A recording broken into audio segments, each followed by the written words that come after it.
Everyone, I hope you all are doing well. This video is about to find the planar density for FCC lattice plane 110 के लिए. Planes 11 and 100 के लिए already video uploaded है और ये remaining था, that is why इसको मैं कर रही हूँ. और सबसे पहले हम प्लेन ड्रॉ करते हैं 110, ठीक है, and after that will be able to find out the planar density.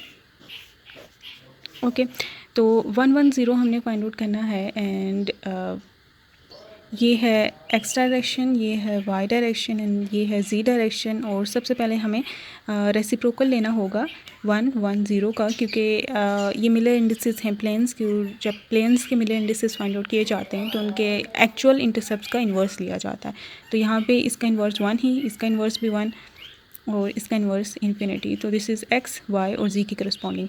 तो एक्स 1 तक हम लेके जाएंगे, ये ओरिजिन है. तो एक्स 1 तक विच इज़ दिस पॉइंट, ये इंटरसेप्ट बनता है. और x y and z axis पे इंटरसेप्ट देख रहे हैं, तो x y and z axis पे ही पॉइंट को ड्रॉ करते हैं. तो ये एक्स हो गया और वाई जो है वो भी 1 है, ठीक है. जी क्योंकि इन्फिनिटी है ना, तो इन 2 पॉइंट से हम पैरेलल लाइन ड्रॉ करेंगे टू जी एक्सिस. तो वो ये पॉइंट बनता है, ये ऐसे मैक्सिमम जो यूनिट लेंथ बनती है वहाँ तक लेके जाएंगे. और यहाँ से भी parallel length to z axis ये है ना, तो ये पैरेलल लेंथ, तो लाइक दैट. और इन दोनों को अब मिला लेते हैं इस तरह से और ये इस तरह से. तो ये जो प्लेन बना है अब हमारे पास वो है ये इस तरह का, ये तिरछा सा प्लेन. ये प्लेन जो है ये हमारे पास प्लेन है जिसकी हमने प्लेनर डेंसिटी फाइंड आउट करनी है. ये बिल्कुल ऐसे है कि आपके पास ये कमरा हो क्यूबिक सा और उसके एक कॉर्नर से दूसरे कॉर्नर तक आपने एक ऐसी चीज़ लगा दी हो, ठीक है. ये जैसे ये है, अगर बुक है ना तो ये ऐसा, ठीक है, ऐसा ले जाओ आप. ये प्लेन है, इस तरह का है, ठीक है. तो अभी हम देखते हैं इसकी प्लेनर डेंसिटी फॉर एफसीसी. और इसके लिए हमें सबसे पहले एटम्स को एलोकेट करना पड़ेगा कि इस प्लेन पे कितने एटम्स आते हैं. अब हम इसके एटम्स को एलोकेट करते हैं कि जो हमें पता है कि इस पे आ रहे होंगे. तो ये बिल्कुल ऐसा है. तो एक तो एटम इसमें ये वाला आ रहा है, ठीक है, एक ये और एक ये, एक कॉर्नर्स वाली हो गए. एक हो गया ये छत वाला एटम जो इस पे आ रहा होगा, ठीक है, जिसका आधा पार्ट आ रहा होगा. इसी तरह ये वाला भी आधा. उसके अलावा और कोई, क्योंकि फेस सेंटर्ड है ना, तो इसके फेसेस पे हैं. तो ये दीवार बिल्कुल भी इस प्लेन में नहीं आती, ना ही ये दीवार, ना ये दीवार, ना वो उस साइड वाली दीवार, ठीक है.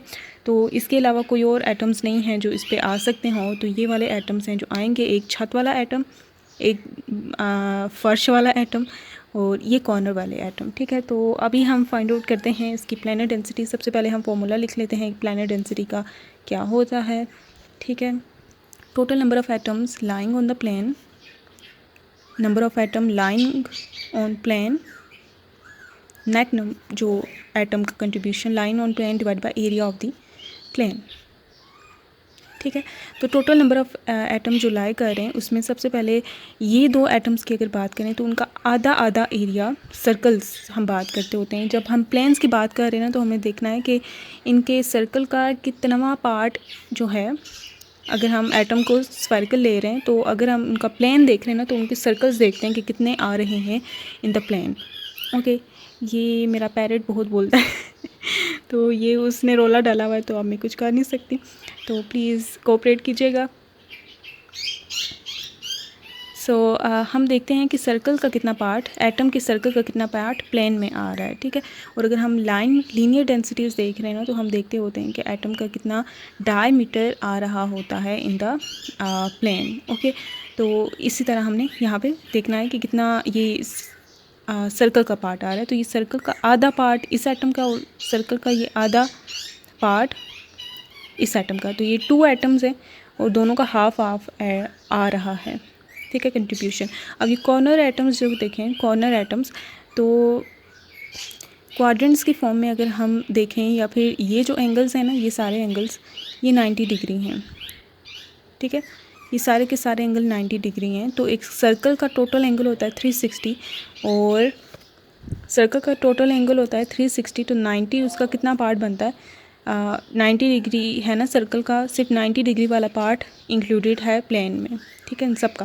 तो ये 1/4 बनता है, ठीक है। 1/4 of each atom is included in the plane. तो ये 1/4 1/4 1/4, ये भी 1/4, तो ये 4 टाइम्स 1/4 हम ये भी लिख सकते हैं, मतलब 4 दफ़ा ऐड करने से अच्छा है कि 4 टाइम्स 1/4 कर दें। तो ये होता है 1/2 + 1/2, ये भी ये कैंसिल, तो ये 1 + 1 which is 2 total number of atom लाए कर रहे हैं। Net number of atom in effective, अगर वे कहें कि इफ़ेक्टिव कितने एटम्स आ रहे हैं, तो वो 2 आ रहे हैं इस प्लेन में। तो एरिया ऑफ द प्लेन अब हमें फाइंड आउट करना है। तो ये ओरिजिन है और ये ओरिजिन से यहाँ तक का डिस्टेंस क्या है, ए है, ठीक है। और ये भी ए है। ये तमाम ये जो लेंथ है ना, ये वाली जो कि वेक्टर्स के अलोंग है, लैटिस वेक्टर के अलोंग हैं प्योरली, वो सारी की सारी ए हैं, इक्वल लेंथ्स होंगी। लेकिन ये प्लेन क्या है, इस तरह का है। इसका एरिया फाइंड आउट करना है तो हमें ये लेंथ फाइंड आउट करनी होगी, मल्टीप्लाई बाय ये लेंथ करना होगा, ठीक है। लेंथ मल्टीप्लाई बाय विड्थ होती है ना, इस तरह के रेक्टेंगुलर शेप्स की जो एरिया होता है।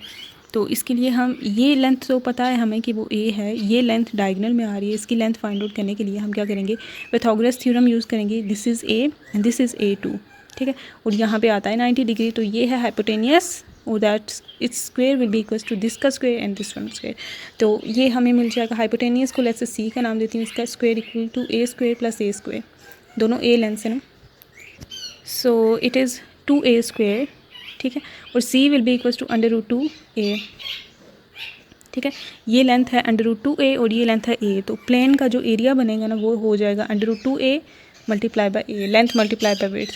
तो ये A² बन जाएगा, तो √A² ये इसका एरिया आ जाएगा। और हम अब इसकी प्लेनर डेंसिटी फाइंड आउट करेंगे by dividing that net number of atom divided by area. So ये 2 डिवाइडेड बाय √2a² आ जाएगा, ठीक है। तो अगर हम इसको पावर्स की फॉर्म में सॉल्व करें, दिस 2/√2 डिवाइडेड बाय में है A², और इसको हम फर्दर सॉल्व कर सकते हैं, लाइक ये 2 की पावर 1 है, नीचे है 2 की पावर 1/2, ठीक है। तो ये ऊपर चली जाएगी पावर, और पावर सेम हो तो बेसिस सेम हो तो पावर ऐड हो जाती है। बेसिस दोनों की 2 थी, तो ये मैंने पावर ऐड कर दी, नीचे A² एज इट इज़। तो ये अगर आप इसका एलसीएम निकालें 1 - 1/2 करें, तो इट इज़ 2 की power 1/2, okay, divide by A² which is √2/A², ठीक है। This is the planar density. In times ये कहा जाता है कि रेडियस ऑफ एटम की फॉर्म में आप इस रिलेशन को एक्सप्रेस करें। जो भी एटम्स FCC लैटिस जिनका है, लेट्स से कॉपर एटम है, वो FCC बना रहा है, और आप प्लेनर डेंसिटी निकालना चाहते हैं कॉपर FCC लैटिस की और 110 प्लेन के क्रॉसपॉन्डिंग, तो वो रेडियस की फॉर्म में आप रखना चाहते हैं। तो FCC लैटिस के लिए हमारे पास ये रिलेशन होता है कि A इक्वल्स टू √2r, ठीक है। ये मैं नेक्स्ट ऑन यहाँ पे प्रूव करूँगी, ठीक है। तो इसके बाद ही वीडियो के एंड पे ही, तो अगर जो इंटरेस्टेड हैं तो यहाँ पे हम इसकी अगर ये वैल्यू पुट कर दें यहाँ पे, तो √2/2 √2r का होल स्क्वायर, ठीक है। और ये हमारे पास आ जाएगा √2/2 का स्क्वायर होता है 4, √2 का स्क्वायर हो जाएगा 2, और ये r² एज इट इज़। तो ये 2 की पावर 1/2 है, ठीक है। इसके नीचे ले आएंगे तो अगर आप सॉल्व करेंगे ना, तो ये बनेगा 4 √2r², ओके। तो ये आप इसको कंफर्म कर सकते हैं यहाँ पे ये करके सॉल्व। और this is the planar density in terms of radius and या फिर planar density in terms of lattice parameter. और रेडियस r, ये क्या है, r is the radius of the atom, ठीक है। यहाँ पे ये जो एटम्स हैं ना, एटम्स इनका रेडियस भी होता है ना।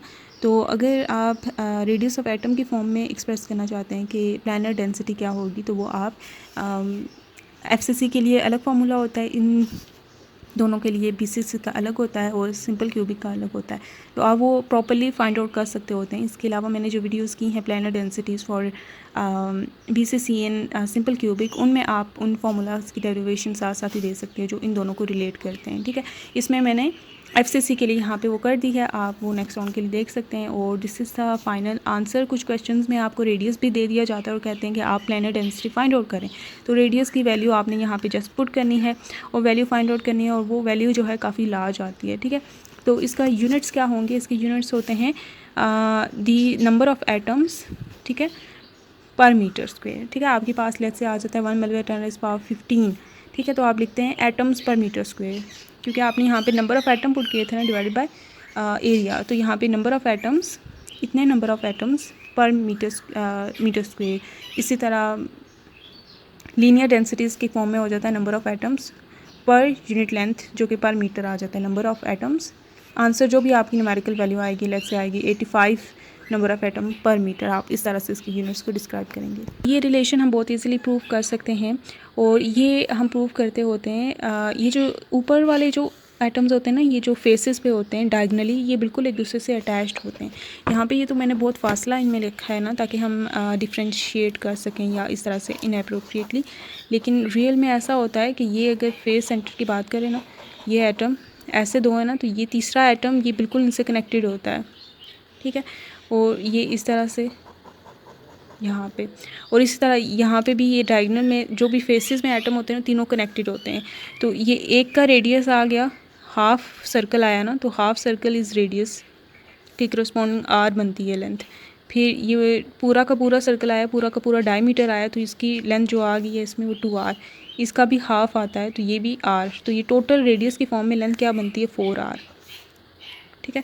ये लेंथ है a, ये भी लेंथ है a। पाइथागोरस थ्योरम लगा देते हैं, तो ये हाइपोटेनियस स्क्वायर रेडियस की फॉर्म में हमने फाइंड आउट कर लिया, ये a square plus a square, तो ये 4 का स्क्वायर 16, r का स्क्वायर r स्क्वायर, ये आ जाएगा 2a स्क्वायर।